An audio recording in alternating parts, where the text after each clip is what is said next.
Wonderful. So welcome everyone to another of our intersection of gender and mobility webinars. We've been exploring a number of topics over the course of the year so far, everything from racial background to social economic impact, age, ability. In our last episode, we explored sexual harassment campaigns or anti-sexual harassment campaigns and how this all intersects with how people experience mobility. And today I'm quite pleased to be bringing a new topic to the fold, looking at pregnancy. It's an idea that came about actually from Julia Reimers, who is formerly of Women Mobilize Women. And at first I was a bit like, that's an interesting topic. How do we look at it? But as you'll see in this episode, it actually brings about a lot of really great conversations that maybe we don't consider enough, and maybe we should do more. Because we already know that women are the largest users of sustainable transport, particularly when it comes to walking and public transport. And so gender responsive approaches are working to ensure factors like social safety, cost, and network planning better meet the mobility patterns of women. But just as historical planning tends to focus on trips of the economic man, gender responsive transport runs the risk of also ignoring another important stage of women's lives, which is pregnancy. Carrying a child for 9 months can be an exciting and anxious time for women. However, it doesn't change the fact that these same women still need to access regular transport as their bodies change along with their physical needs. And so in this webinar, we're going to explore how those needs change, discuss some of the ways that we can better plan for those changing needs, and understand that pregnancy is not a niche experience for women. And so the better we can use the experiences that we'll discuss today to inform planning and design practices, the better we can ensure a more gender responsive approach to transport meets women's needs, even in this temporary but normal part of our lives. So with that, I'm really pleased to be joined by Cyprine Odada, Executive Director of Critical Mass Nairobi and Women Mobilize Women Ambassador, Evelyn Gathua, Managing Director of Airisa Green Consulting, and Olayemi Dickson, Assistant Chief Research Officer at the National Center for Technology Management in Nigeria. Sorry, that note was missing from my script. So before we get started with playing the episode, I want to give a chance for our ladies to introduce themselves. So Cyprine, why don't we start with you? Thank you, Melissa.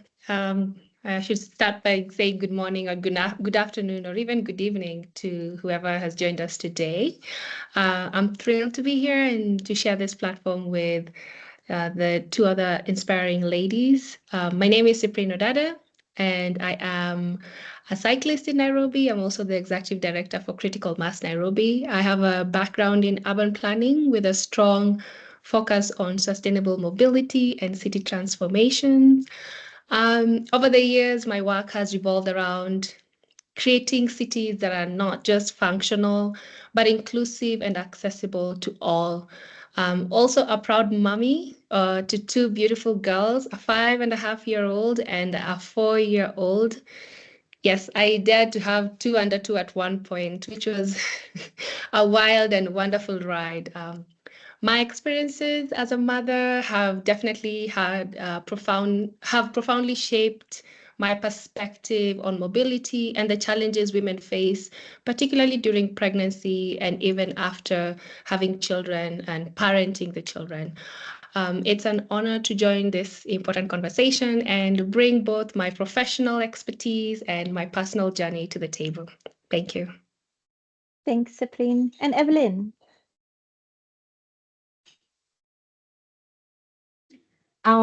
Good day, everyone. My name is Evelyn Gathua, the founder and managing director of Airisa Green Consulting. One of our key objectives at Airisa is to advocate for women's representation in decision-making and policy processes in the transportation sector. We believe that the journey to transformative policies the paths to transformative policies must be walked down by the women who experience the challenges themselves. So I'm glad to be here to discuss about the daily lived experiences of women in Africa and beyond, and experiences that are often overlooked during transport planning and decision making. I am a mother to a 21-month-old boy. So I'm still navigating the journey of motherhood. And so far, so good. Thank you. Thank you, Evelyn. And Olayemi. Thank you, Melissa. My name is Olayemi Funmilayo Dickson from Nigeria. I'm the in-house transport specialist for National Center for Technology Management, and it's nice here on the platform with two wonderful ladies, Evelyn and Cyprine. And most importantly, Melissa, that is bringing us together on this platform. I appreciate that. My area focus is transport planning, but particularly I focus on inclusive transport infrastructure for women and for everyone, also particularly for persons with disability. I feel that this category of people, as far as transport planning is concerned, should be carried along. And the topic coming to women and pregnant women experience in relation to mobility has been a topic that's has been due for attention. Like, we need to share our experience and what are the possible solutions to ease mobility for pregnant women. So it's an interesting topic, and I'm glad to be here sharing the platform with wonderful women. And also for people that are joining us online today, it's my pleasure. I'm glad that we are here together to deliberate on this, and I believe the outcome of this gathering is going to be fruitful and will provide possible solutions to challenges pregnant women face as far as mobility is concerned. Thank you, everyone. Thank you, Olayemi. And I should say, and I forgot the first time we had this conversation to say, I'm also a mother of two. Mine are not young anymore. I have sorry, I forgot that. No, you guys. Mother, I don't want to have any again. I'm just okay with it too. Thank you very much. Yeah, so we always, as we get into these professional settings, sometimes we forget that we're also moms, and we're so focused on talking about who we are as professionals. So appreciate that I also forgot. Mine are 15 and 18, so one is no longer a child; she's very much an adult. But yeah, what you'll see as we start the recording of our conversation is that each of our experiences sort of brings up past memories of others. And I hope that for those that are parents that are joining, you see some reflection. For those that are not, don't take it as not being applicable to your work and your life, but rather to inform future processes. So with that, Maggie, can you start the recording, and we'll see you on the other side for questions.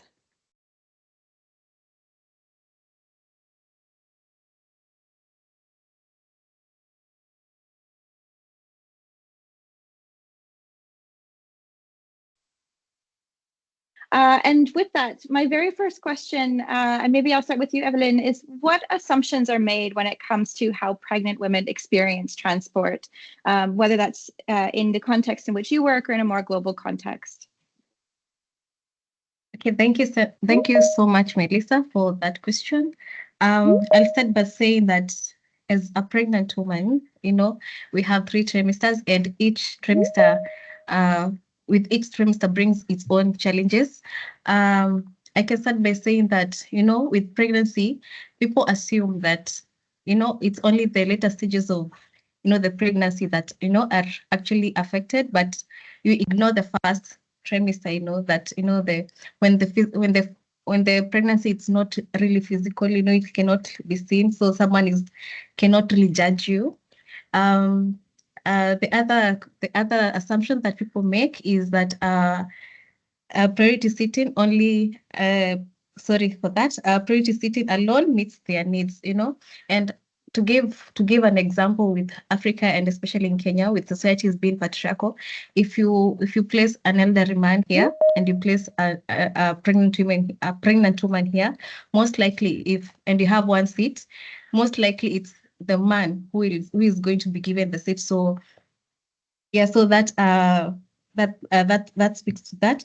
The other assumption that people make is that all women have similar needs. They have similar needs. Some have easy pregnancies, and other have easier pregnancies. So they tend to be treated equally. Yeah. The other thing is mobility challenges are temporary. So that's why you don't incorporate maybe say infrastructure needs or all these things into when planning for when looking at pregnancy. So you assume that mobility challenges are temporary, so you don't really look into the issues affecting pregnant women. Thank you. Thank you, Evelyn. And Cyprine, in your work and your own experience, what assumptions would you add to that or expand upon? Well, first of all, I want to share a story. So when I was pregnant with both my kids, 5 and soon to turn 4, I rode my bicycle. For my firstborn, I rode until the 8th month, and my secondborn, I rode until the 7th month. And I used to commute to work on my bicycle.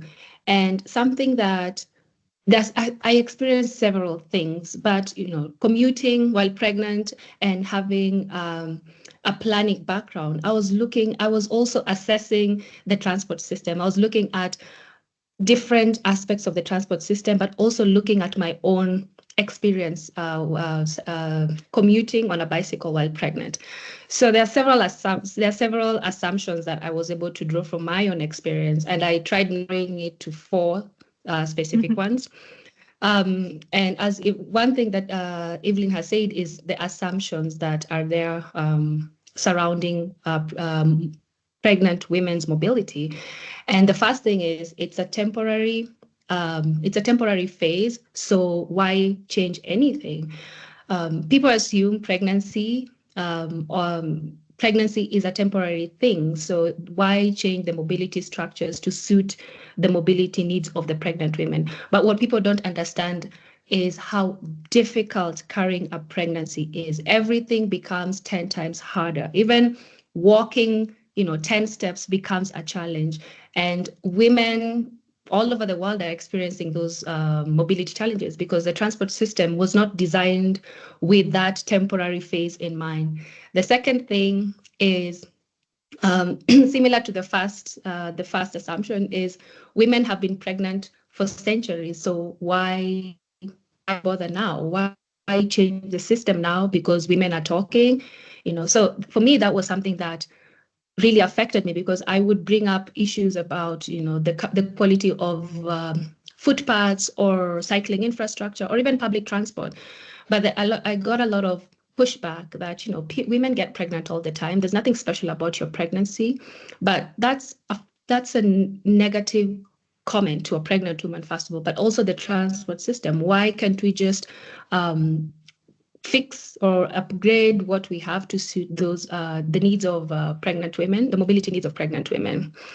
And now for cycling, the assumption is cycling is unsafe. But for my own experience, cycling where pregnant is unsafe, sorry. But for my own experience, cycling was actually a lot easier than walking.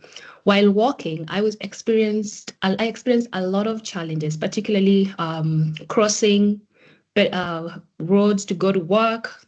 There were very few safe pedestrian crossings, and that really impacted how I would move from home to work or just to go around the neighborhood. I felt more unsafe walking than I did on a bicycle. And the last assumption is people will naturally help you. Many people assume others will assist pregnant women, but that is not the reality for a lot of pregnant women. And as Evelyn said, in Africa, a pregnant woman is not, let's say an elderly man would be given higher priority over a pregnant woman. But the physiological changes that are happening on a woman's body are so detrimental to their mobility and their comfort, but they're not factored in the way we design our cities or our transport system. So I'll just narrate to those 4 assumptions, although there are many more. Of course. And Olayemi, in your work and your experience, what other assumptions would you add on to what Evelyn and Cyprine have already provided for us? Thank you very much, Melissa. My colleagues, Cyprine and Evelyn have said it all. But to buttress what they've said, I think there's this general assumption that pregnant women can easily navigate public transport or other transport means without specific accommodation. they forget what happens in the woman's body, carrying a baby, like the sitting position and all that. People tend to forget that. They just believe, oh, pregnant women also can access transport jet like every other person. Also, additionally, there may be this kind of stereotype that pregnant women do not travel as frequently. This can undermine the importance of addressing this myth that, okay, pregnant women also have mobility challenges. But there's a perception that believe that, okay, pregnant women don't go out often, which is very wrong. And also when it comes to comfortability, there's this general belief. People don't really look at it that, oh, this woman is carrying a child in her stomach.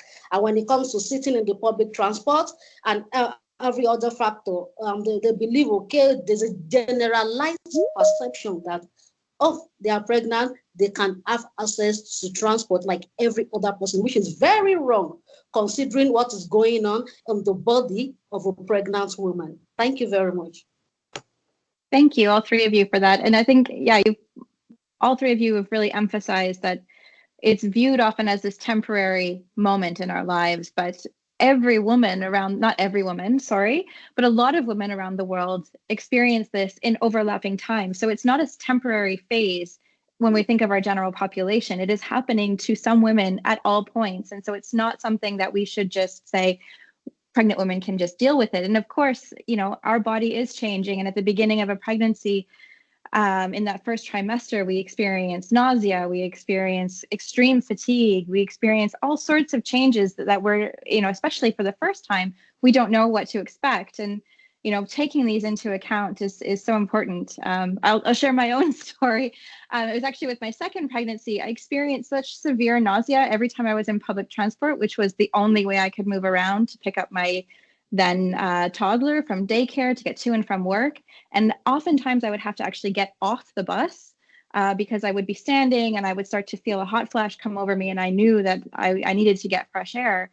And just these little things we don't tend to take into account. And that's one person's experience. Whereas the three of you have pointed out, you know, your own individual experiences that we need to be much more aware of at all times. So then going into the next question I have, and Olayemi, I'm going to start with you then. Why is it important then to develop plans and policies for this temporary phase? Or we know why it's important, but maybe can you describe some plans or policies that we could put in place to help address what is perceived as a temporary phase? Oh, you're muted.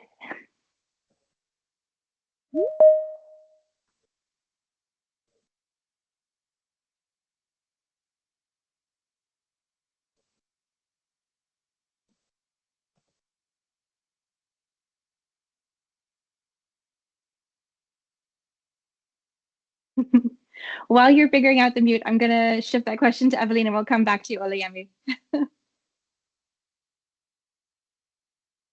Okay, thank you, Melissa, for that question. I'm sorry, my camera is misbehaving, so.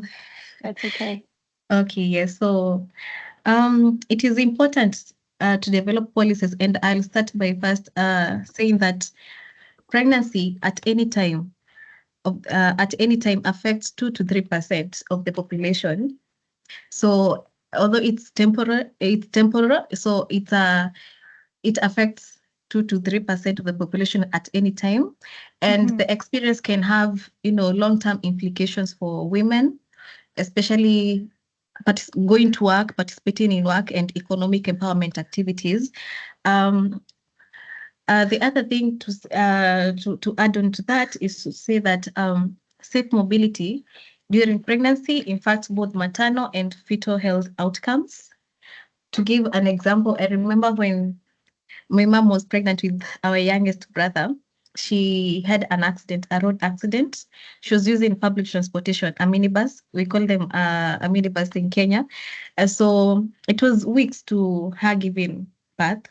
And I remember when my brother was born, I hear stories that, you know, he had to be hospitalized for a while because he developed a rapid heartbeat. So he was not stable. So he had to, you know, to stay at the hospital for a much longer time for him to be observed and later released when, you know, everything is okay. So you realize how safe transportation, especially in the public sector, is really, really important.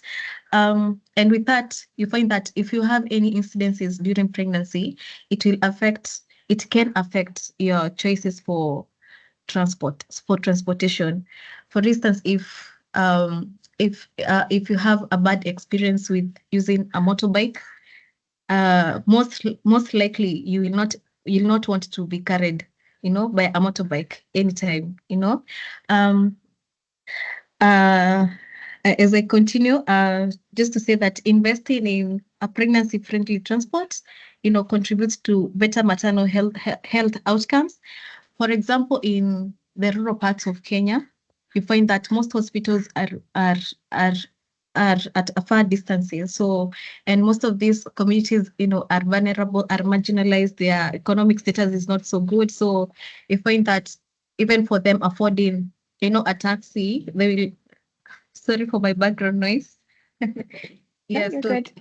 yes. So you'll find that they opt to go for cheaper transportation choices because one, they're not economically empowered to an extent that they can be able to go for, to afford better transportation modes. To wrap on that, why it is important to develop policies, I've said that one, it will lead to better maternal health outcomes and also increase workforce contribution for women who have different jobs.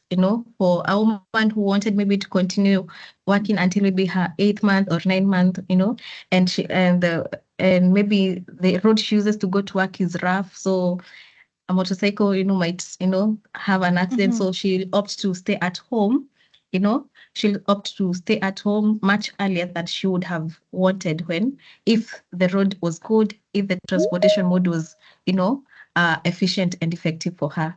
Yeah. Thank you. You're welcome. And Olayemi, back to you. Thank you very much, Melissa. Can you hear me now? We can, yes. I think another reason why it is important to develop plans, policies for a temporary period in a pregnant woman's life is because of the temporal nature of pregnancy.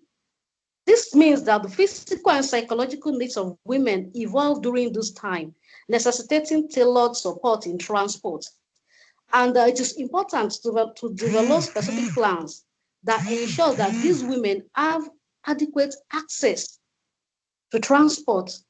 In fact, not just transport alone, to safe transport option that considers their safety and that considers their unique challenges. Just like my colleague Cyprine just mentioned that, I want to go out as a pregnant woman. Is it safe to go out? There must be the provision of a safe transport system for pregnant women that gives them the belief, the mindset that, if I want to go out, I am safe. That gives them the confidence that they are safe when they want to move around. There's need to put a policy in place in that regard. Let me give an example of myself.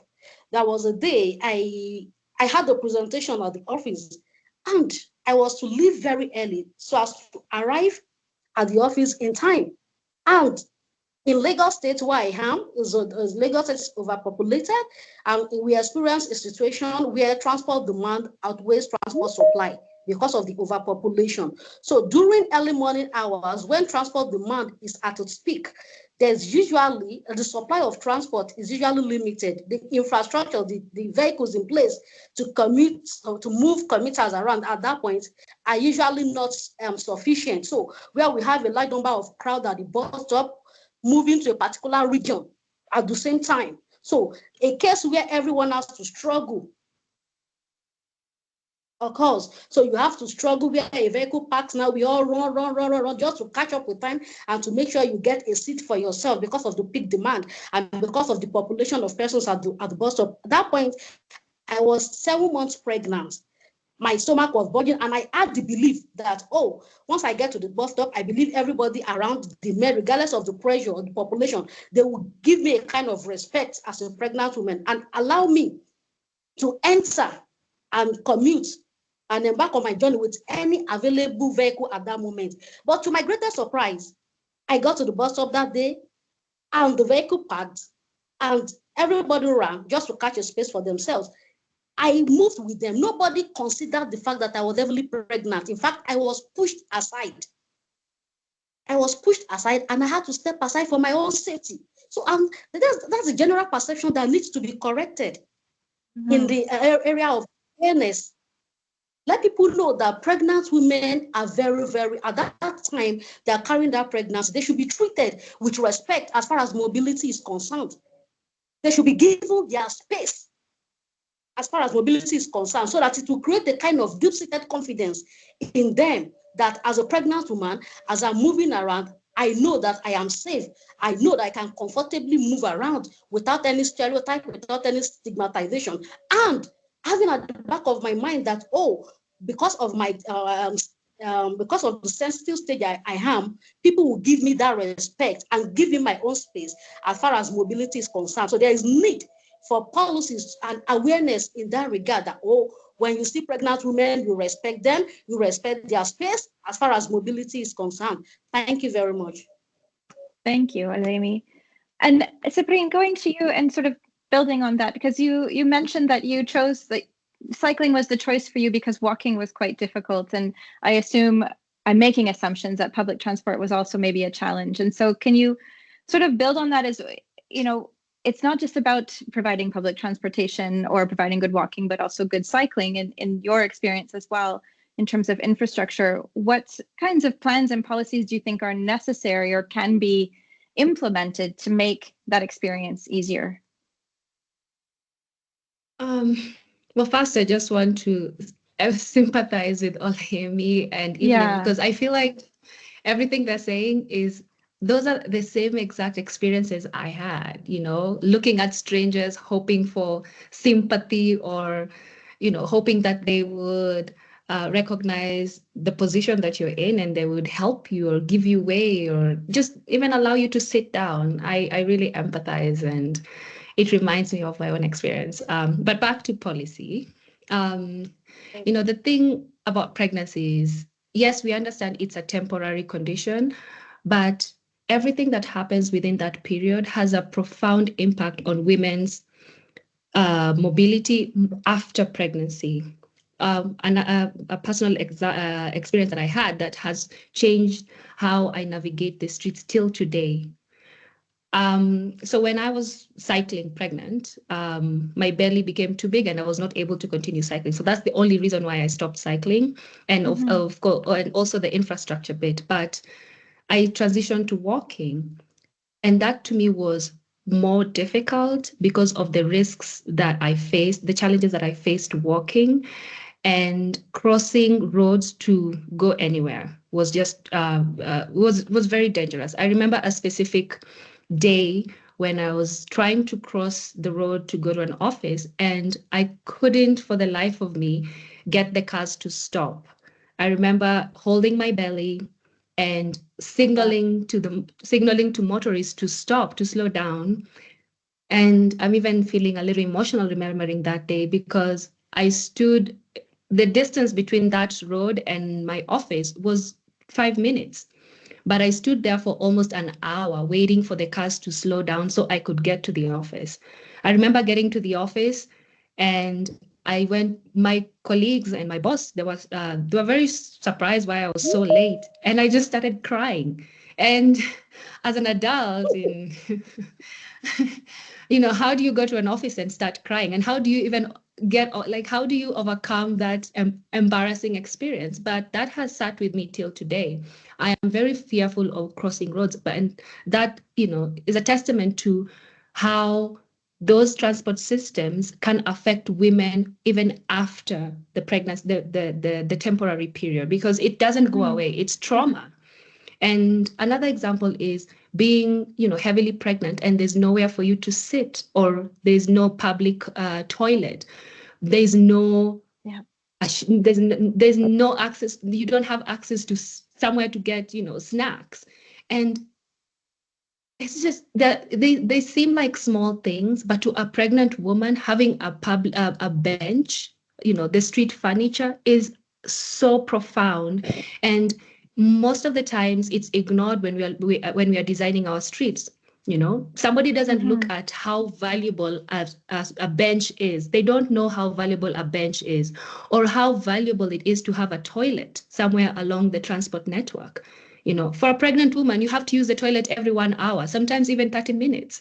But if you have to commute for long distances and there's nowhere for you to relieve yourself, you will have to wait until you get to your destination. And that also introduces other problems like UTI. A lot of pregnant women have, so many challenges because of things. Let me not call them small things, but because of things like that. It affects our health beyond the pregnancy.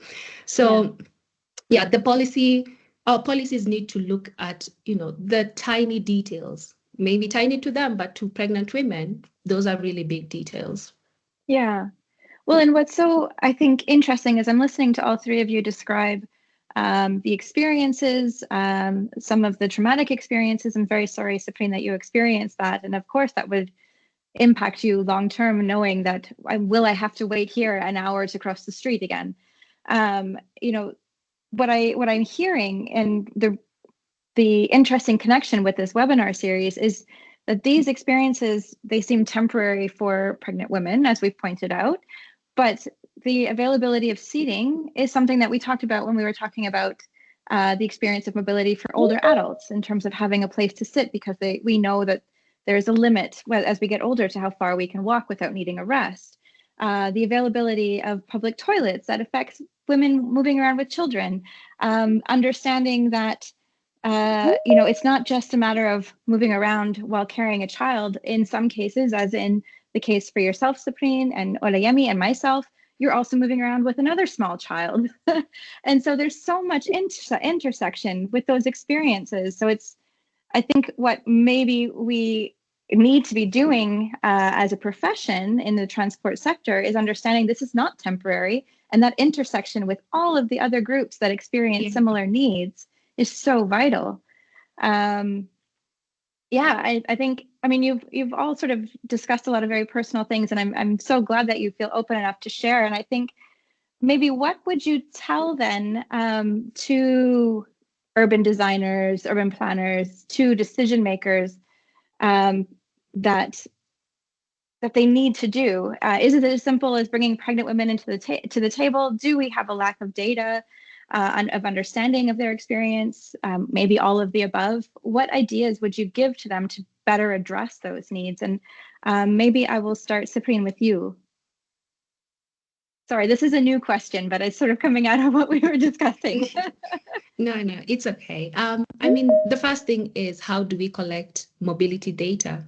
We are not all just pedestrians. We are pedestrians, and under pedestrians, we have different categories. And even when we now split it into gender, we have to identify the subgroups. Collecting gender disaggregated data is very important, and getting into the finer, smaller groups. Just saying men and women travel differently, that's not enough. We need to know, in this category called women, what are the different types of women? Because even the way little girls navigate streets is very different from the way an adult woman navigates streets. They're so exposed to so many dangers, and young girls travel in groups and parks, or they just don't walk. They don't use the street the same way as adult women. So getting into the finer details, and also bringing the women onto the table, the decision-making table. Let them tell you how they experience the streets and what they want from the streets. But making assumptions that, she's pregnant, she will sit. No, we don't need to make assumptions. Bring the women to the table and ask them, and let them tell you what works for them and what doesn't work for them. And then fixing, when we've identified the problems, let's not just have nice policy documents sitting on shelves. Let's actually go and fix the mistakes. We keep coming up with really nice policies, but at the end of the day, if it doesn't reflect on the street, we're not helping the women, we're not helping the girls. We actually have to get our hands dirty and collect the data and get the women involved. Olayemi, I heard you chuckling a little bit in terms of, your understanding the experience. How would you expand on that? Okay, thank you very much. As far as transport planning is concerned, the role of data cannot be overemphasized.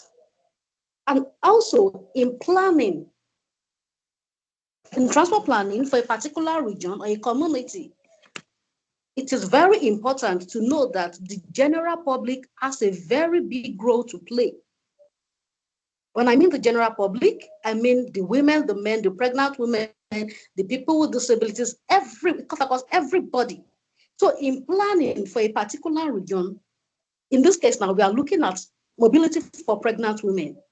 It is important for transport planners to know the needs of those pregnant women, to also understand the challenges they face per region or per country, so as to make provision in planning.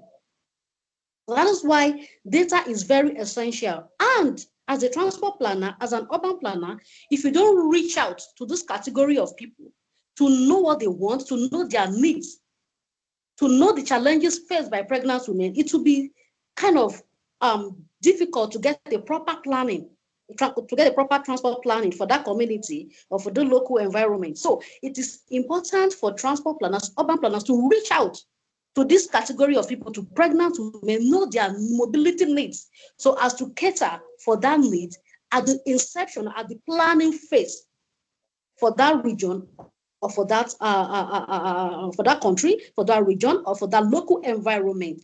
It is important to know the needs, to study, to get data on the needs and what needs to be put in place at the planning phase, at the transport planning phase, or at the inception phase, so as to cater for the needs of pregnant women. Thank you very much. Thank you, Olayemi. And Evelyn, you work in consulting.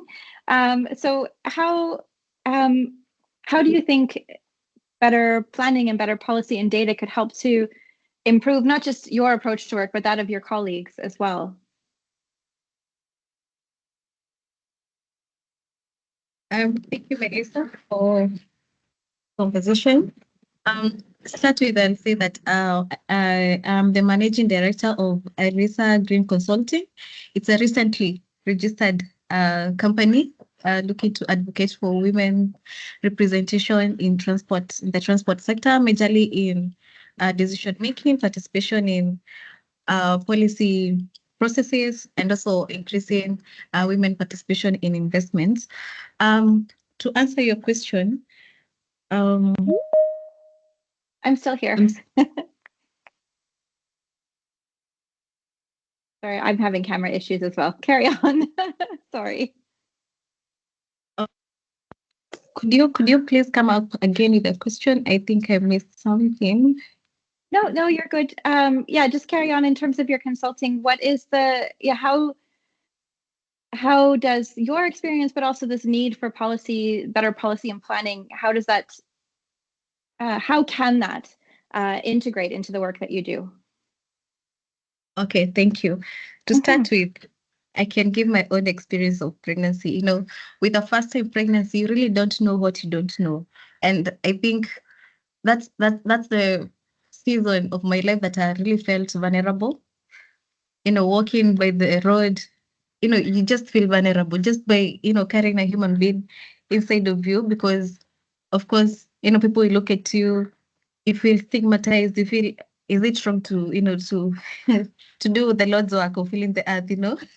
Yeah, and when you board these matatus, minibuses, you know, I remember I had few incidences of, you know, harassment, you know, catcalling, and the question that goes into your mind is, can't you really see my state and you really want to continue the bad behavior, you know, on me, you know?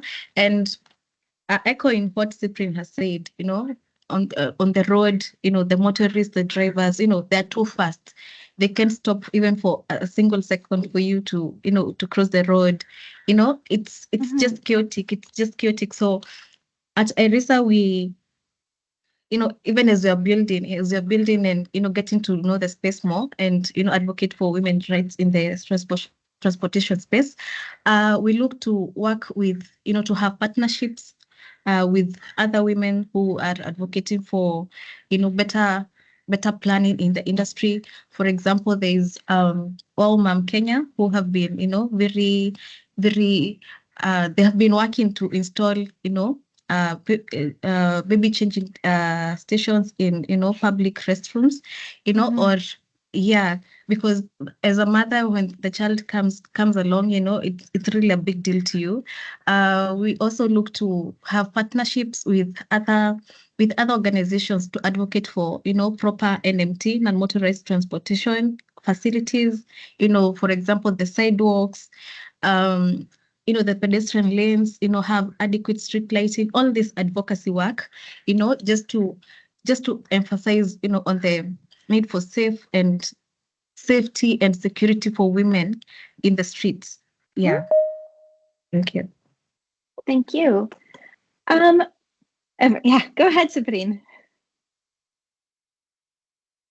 I wanted to just add on to something Evelyn has said. And basically, so what I wanted to say was policy makers need to look at the entire life cycle of a pregnant woman, from conception to childbirth, now, even after childbirth, because the way the way a woman uses the street in that entire life cycle is so different from the first month to the last month. And then bring in the children, how we navigate street, say, how a lot of women around the world, mothers rather, around the world navigate streets. A lot of women would be pregnant and have a child or two children with them.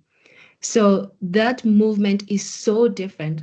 But I hope policymakers can look at, the entire life cycle. It's not just the 9-month belly that we are talking about. It's also the 3-month belly, the discomforts, the confusion, the harassment that we face, all those things that impact our safety, our comfort, our joy. I know it's difficult it's difficult for us to expect so much from policymakers, but they could at least initiate the conversation and start from somewhere. And then I also wanted to touch on the investment side. We have to be intentional about putting money into the things that we are asking for. Just saying we want inclusive streets is not enough. We actually have to have a budget line in our financial, like the cities need to have a budget line in their financial documents that say, we need wide streets. Let's put money, X amount of money, and not just give a blanket statement that we're going to build inclusive streets. No. And then also looking for looking for money for that for those infrastructure. They have to actively look for funding. A lot of governments purport to not have sufficient funds for those kinds of investments, but there's always money. If there's money to build a highway, surely there's money to build to expand a footpath, or even build a footpath and paint a crosswalk. Yeah. Evelyn, you want to add to that? Yes. Cyprine has touched on a very important point. Even as we, all these things we're doing, we also need to have, mass education for, the motorists, the border riders in Kenya, because you'll find that, this street, has this pedestrian lane, but you'll still find, some cyclists, some border riders, they have to push you.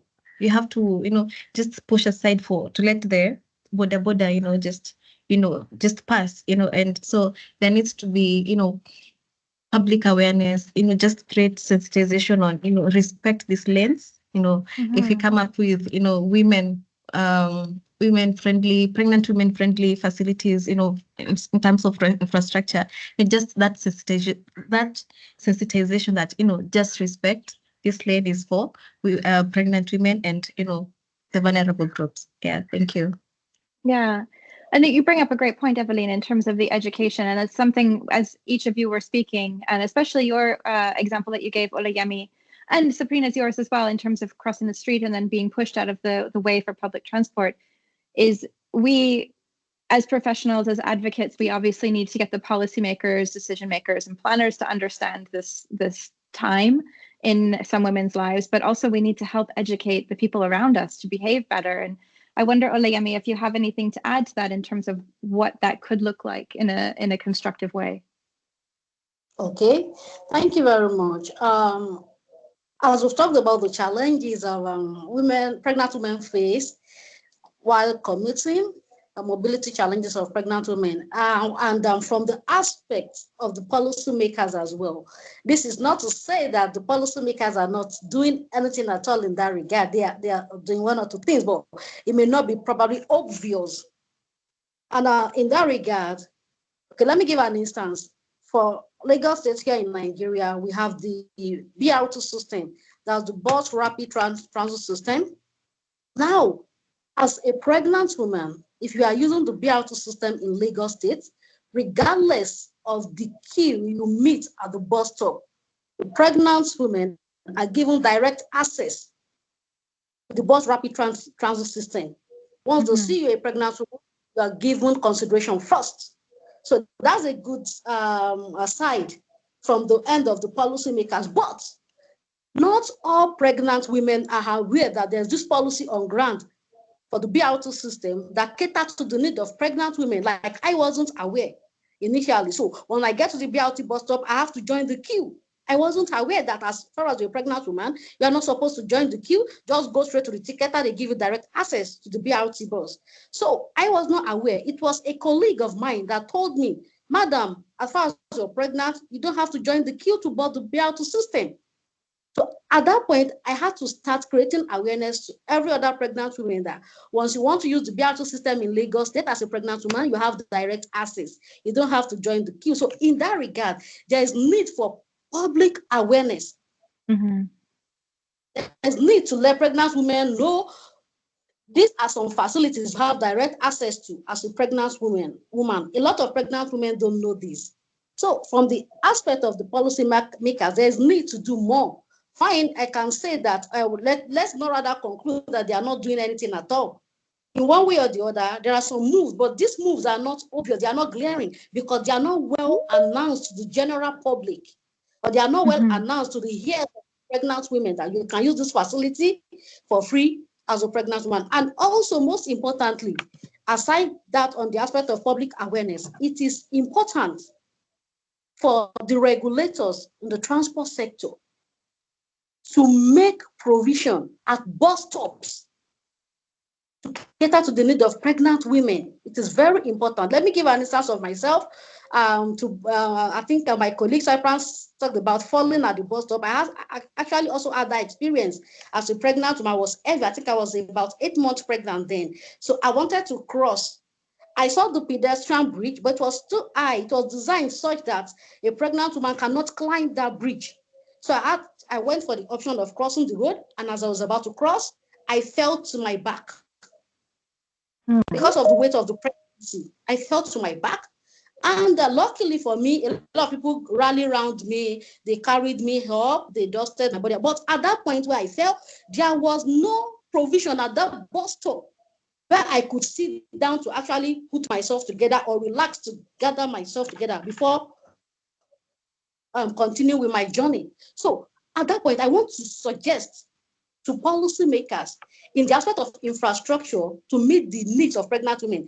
There is need for resting place at bus stops, at stations, to cater to the need of pregnant women, because at times the fatigue and other things might set in. Yeah. So it is important when constructing, when planning, let there be resting places at bus stops for pregnant women. Thank you very much. Thank you, Olayemi. And I'm sorry that you had that experience. And you're absolutely right. When you need to recover from something like that, and you're obviously worried not just of yourself, but also your pregnancy, you've got people around you, which creates additional stress. Yeah, just having that place to collect yourself is, yeah, I'm sorry that you did not have that. And I'm sorry that you had that experience. But thank you so much for sharing it. I'm sure that we could keep talking about this. I'm sure we all have lots of experiences that we would love to share. I know there's some that in hearing some of your stories, I'm remembering, and my first and second pregnancy as well. And these are the experiences, as has been pointed out, that are shared for women who go through pregnancy from around the world, whether their positive or negative experiences. It's something that we all share. And so I really appreciate this discussion. I think and hope that it will help to inspire future conversations. Maybe we have to have another webinar on this. I think that would be, super valuable. But yeah, what I would say is let's keep having these conversations, make people uncomfortable with the realization of what this might be for a lot of women, and take it from there. So with that, I want to thank all three of you for joining and sharing your stories. And we hope to carry on this conversation in the future.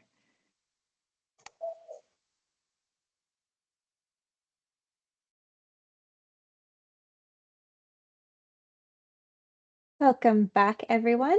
And I hope that you enjoyed listening to that episode. As might have been evident, it was an emotional one. It was one that was quite enjoyed on my part, and has led to further conversations, at least between myself, Cyprine, and I think one or two people that are in the audience as well, about how we can continue this later. But going to questions, Cyprine, I think you have the first question in the chat. And again, like I said in the notes, if anyone has a question they'd like to ask out loud, please feel free to raise your hand. But we have a question from Christine asking about cycling while pregnant, and wondering if you did this because it felt safer to cycle because there was infrastructure, or did you cycle in traffic, or what was the choice for cycling while pregnant? Well, thank you for the question. I think for me, cycling was I was already commuting on my bicycle prior to getting pregnant, and it's my preferred mode of transport. So it was a natural transition even after getting pregnant. I find walking to be very tedious and slow. And even during pregnancy, walking was just a strain on me. So it wasn't. Oh, so there was that part of it was a normal routine for me, but there's also the advocacy side where I wanted to prove something. I wanted to test myself to see how far I can go, how far I can cycle while pregnant. And I also wanted to inspire other women. And that's exactly what happened. A lot of women and even men came up to me afterwards, and they expressed how excited they were that somebody in Nairobi was able to do something so dangerous.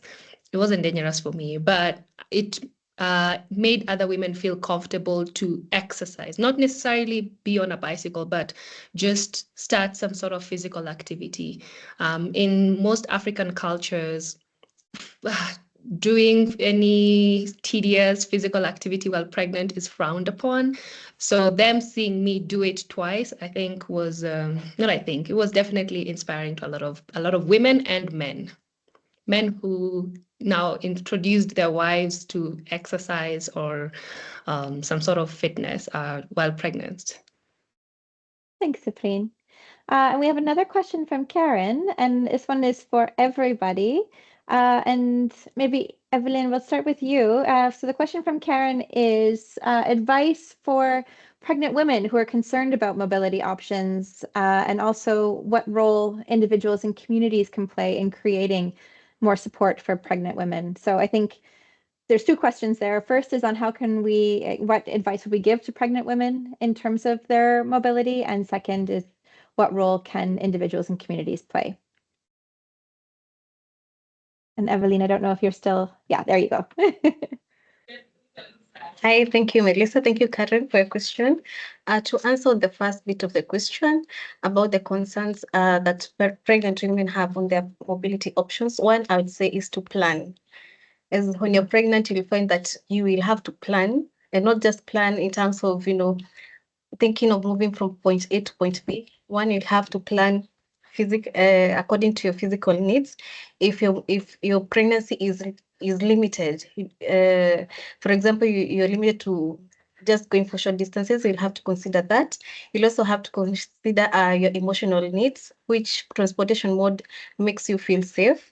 The other aspect is on the economic aspect. You find that the economic aspect is a very key thing in pregnancy. For instance, it influences the transport choice, because you'll find that a woman in an urban area is maybe more economically empowered compared to a woman in a rural area. So that means that a woman in an urban area might be able to afford maybe, an Uber compared to a woman living in a rural area. So that is also the other thing that you need to consider. And the other thing is also on the social landscape, maybe in terms of, cultural barriers. You need to consider if maybe a place, if you need to consider that also. I think I can stop there. Maybe Olayemi can answer to the first part of the question as we go to the next part. Yeah. Yeah, Olayemi? Thank you very much. A nice question to actually contribute to what Evelyn has said as a pregnant woman before you embark on your journey, considering the sensitive states. You need to plan your journey. Like she said, plan, okay, where am I going to? What is the distance? What mode of transport would be preferable for me? So planning is very important as a pregnant woman. Plan your journey before setting out. Know what works for you, what mode of transport is best for you, and most importantly, the safest mode of transport as a pregnant woman. Don't assume that people will be there. Fine, people will be there to support pregnant women considering the sensitive state, but just don't conclude. Always plan the safest mode of transport for yourself as a pregnant woman. Thank you very much. Thank you, Olayemi. Yeah, Cyprine, go ahead. I want to add one more thing. Kindly listen to your doctor. Not every pregnancy is the same. Some women have high-risk pregnancies, and some women have easier pregnancies. So it's very important to listen to your doctors and also have an emergency contact. My husband was my emergency contact. He saved me so many times when I couldn't make it home. I just call him to rescue me. So it's important for all women to have someone they can call. It doesn't have to be a husband. It could be a friend. It could be a nanny. It could be anyone. Just have somebody who can come and rescue you in case your journey home or journey to whatever destination becomes more challenging than you expected. Thank you for that. And I think I would just add in terms of the role that individuals and communities can play is be aware of what has been discussed today in terms of the needs of pregnant women, the experiences that these three women have shared, and then how we as individuals can be aware of that when we're out. It can be as simple as giving a seat to someone, but just being mindful, understanding that we don't always know when someone is pregnant. We should never, cultural norms dictate we should never assume, but just be mindful and just show kindness. And this doesn't have to be, limited to when someone is in the months of pregnancy, but just in general, if we can show more kindness to each other and more empathy, that certainly will help. I'm mindful of the time. I have one more question listed here. Do you still have time, Cyprine, Evelyn, and Olayemi to answer? Yeah, okay. So we have a question from Sveta Kapoor, and just asking, sorry, I'm going to make sense of this. Yeah, in terms of, this obviously we're in a very male-dominated urban environment, a male-dominated industry in terms of transport. Do you have any examples of where participatory inclusive urban design has taken place in cities that you can share related to this topic or related to just inclusive design in general? Sorry, that's a big question.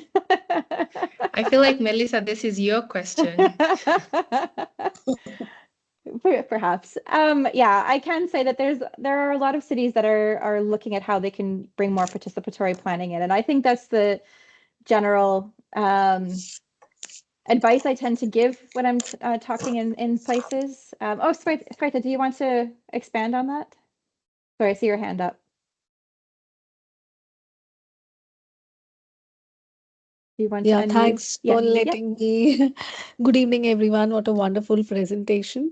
It actually aligns with the research what I'm doing. I'm an urban planner. So Okay. I'm talking I'm talking lots about child-friendly cities. Now, children can't be alone. There are caregivers along with them. And obviously, the caregivers might be with the pram or they are in a kind of infrastructure where, that infrastructure is being not thoughtfully done. Because obviously urban planning mostly never talks about the participatory things. So that is a gap which I'm kind of analyzing Oh, now. wonderful. Yes, and I got to know that yes, it is a male dominated urban planning. So I mean the women are not kind of being a participatory group, and they are kind of ignored from that participation. So is the children. I had a bad experience I want to share. My elder daughter was just 6 months old, and I holded her and I was trying to cross the road. I mean, that was a traffic which I was so, like, I was shivering. So then it came into my mind that why kind of inclusive design is not happening here. For the children it is happening now, thinking about the safety for the children to school or other areas. So why not this kind of inclusive design not happening? And I wanted to ask this question: if it is happening, do you have any idea of the cities who are taking care of such kind of inclusive design? That's my question. Yes, Yeah, thank you. thank Thank you you. for clarifying. Thank you. Yes. Yeah. I think potentially a good example, and to be fair, they have started with the safe routes to school aspect as well in school streets, is Tirana in Albania, where they have a child-friendly mandate for all policy. So they're looking at not just the school streets or the in front of the school environment, but also how children arrive to and from school, which takes into account the larger network. Yeah. But I think you point out a really good gap, because often, as you pointed out, if we're talking about children, we think of, okay, they need places to play, safe routes to school, Yep. but children don't just move with adults to and from Yes. school. They also move with caregivers to grocery stores or elsewhere in the city. Similarly, we had our episode on old age. You know, you're moving around with an elderly friend or parent or whoever. You know, they don't just move in their neighborhood, they're moving throughout the city. And so, yeah, I think you're pointing to an important aspect that we need to take into account, is it's not just the trip generation, but all the little Mm. pieces in between, the webs in Yes. between. Yeah. Yeah, Cyprine? Yeah. So I look into different examples. Maybe if you find one, do message me, Odada. I will be grateful to you guys for the same. Thank you so much for allowing me to be the part of this discussion. Thanks. Thank you. Um, I wanted to chime in on that question. I think after we had the webinar, we all realized that in as much as we are women in transport and very active on gender inclusivity, we've not necessarily gone deep into discussing pregnancy and mobility. And for me, that whole period was something that I kind of blocked, and it was a trauma response. Now, after having these conversations, that's when I realized there was a bit of trauma response, and I did not want to go back there and uncover all the things that I experienced. So maybe a lot of women in transport who have experienced pregnancy, there's a bit of that.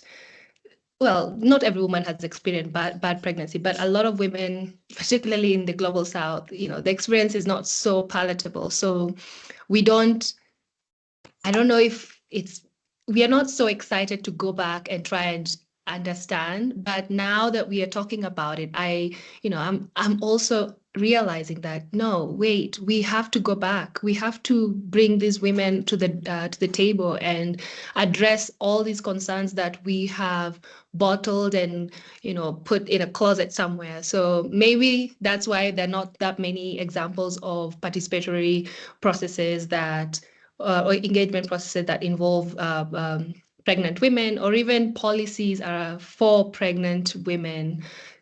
I don't know. Maybe I would blame it on trauma. But I think it's, yeah, as we found in the discussion, and as we've had conversations afterwards, it is something that for those of us that are comfortable bringing it back up, that we have these conversations, that we talk about it, to share our own experiences, but also open people's eyes to the broader experience, whether that's just this conversation or future conversations sitting at a planning table or sitting in a public meeting. I think you're absolutely right, Cyprine, that we, much like the act of giving birth, we block certain things out or we choose to forget and remember the joy. And yeah, I think we need to be more mindful of that where we can and support the people that are willing to have those conversations. Looking at the time, I'm going to close us off here, if that's okay. Before we go, though, just quickly, if anyone has any follow-up questions for our guests, where should they send them? So, Evelyn, I'll start with you. How can people contact you? Oh, I think Evelyn is frozen.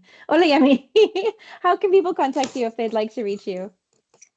All right. If you want to reach out to me, you can always contact me via my email address at olayemidickson@yahoo.com. I think that's fine. And Cyprine? Mine is Cyprine at criticalmassnairobi.org.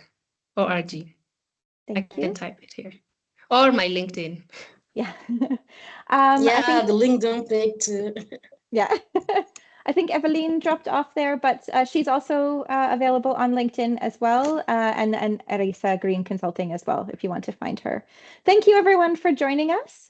Our last episode for this year will be on the 13th of December. It's a Friday, but it'll be a good luck day. And we're going to be discussing the experiences of two-spirited LGBTQIA+ folks in that episode and their experiences with transport.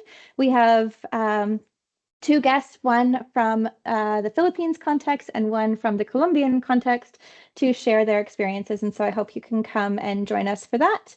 And otherwise, I wish everyone a wonderful rest of their morning, afternoon, or evening, and we will see you next time. Oh, thanks, Evelyn, for sharing as well. Thank you, Melissa. Thank you, Melissa. Yeah, Thank you. We look forward to another episode, perhaps another topic entirely.